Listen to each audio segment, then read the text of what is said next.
My name is Adam Murray, and this is my persuasive speech.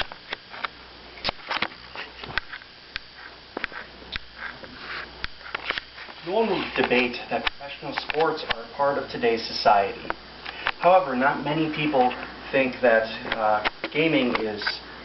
professional gaming is necessarily popular, important, or difficult.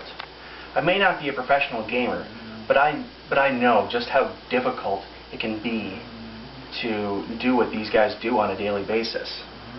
Today I'm going to talk a little bit about, I'm going to start by talking about the definition of a sport. Then I'm going to tell you how professional gamers meet the definition of a sport. And I'm going to end by telling you about how professional gaming is growing. And I'm going to start by telling you exactly what a sport is. So what exactly is a sport? Dictionary.com defines a sport as being an athletic activity requiring skill or physical prowess and often of a competitive nature. I don't entirely agree with this definition.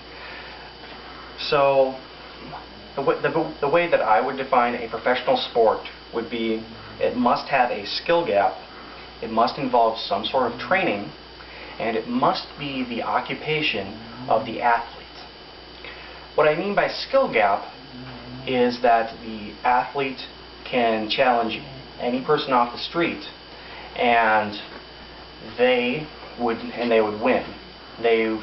Meaning that it's not luck, but it's skill that determines who's the victor. What I mean by training, that's fairly self-explanatory, that they put enough hours and time in that they are good at what they're doing.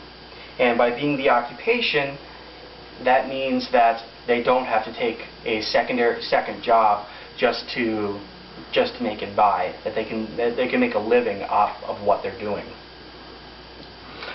By this definition, all traditional sports are still sports.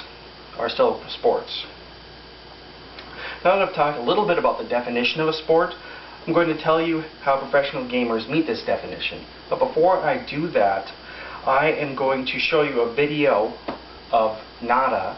He's a 6-time StarCraft StarCraft winner, and I'm going to show you a video of him.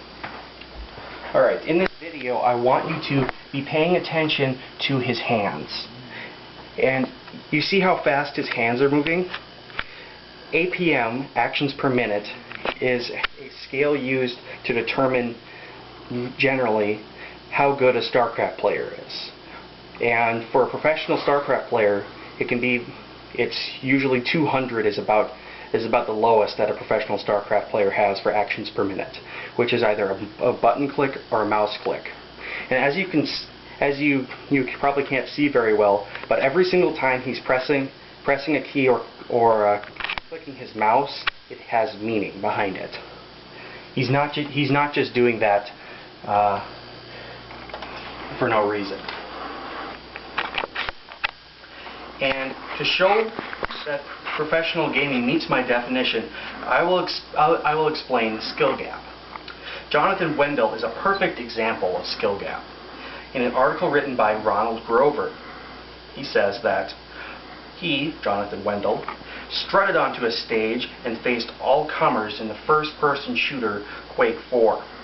The first challenger lost 23-0, another scored -3 points, and none of the 20-odd opponents scored a point.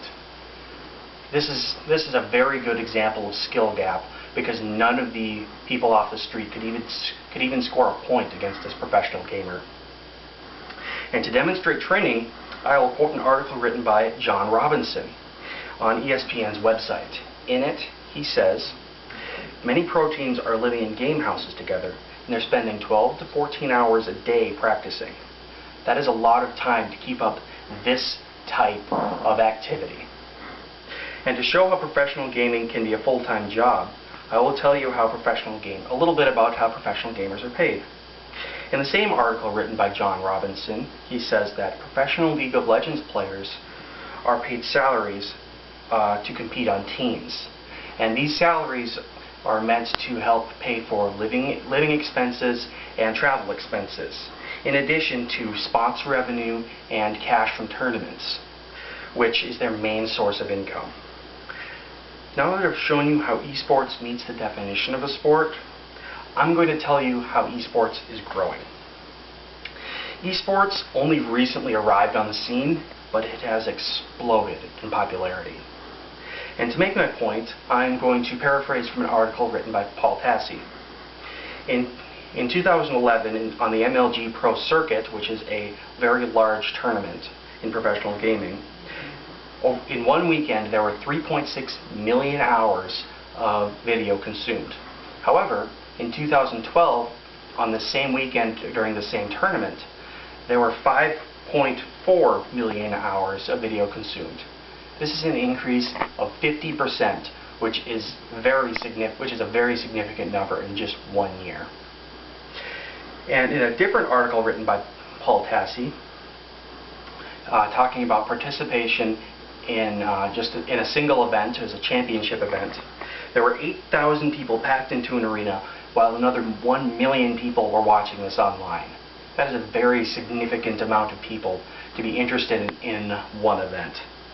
And perhaps the most promising information about esports is by Alex Wilhelm, in which he's talking about professional gaming, and he says, the games, players, fans, and tournaments are in place for esports to become a multiple of its current size.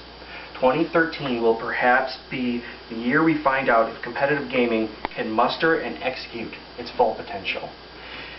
Now, here we have some statistics that is in a graph on MLG's website, and one particular statistic that I'd like to point out is the number of hours that an average user spent looking at a single stream, which is over 3 hours. Meaning that on average, if somebody was watching a stream, they spent 3 hours watching it, which is a very significant amount of time. Today I spoke about professional gaming and did my best to make you see that professional gaming is a sport. I did this by talking about the definition of a sport and giving a slightly better definition, in my opinion, and how esports fits this definition of a sport, and by talking about esports' increase in popularity. Hopefully now, when somebody mentions a sport, you will not only think of your traditional sports, but you'll think of esports as well. Thank you.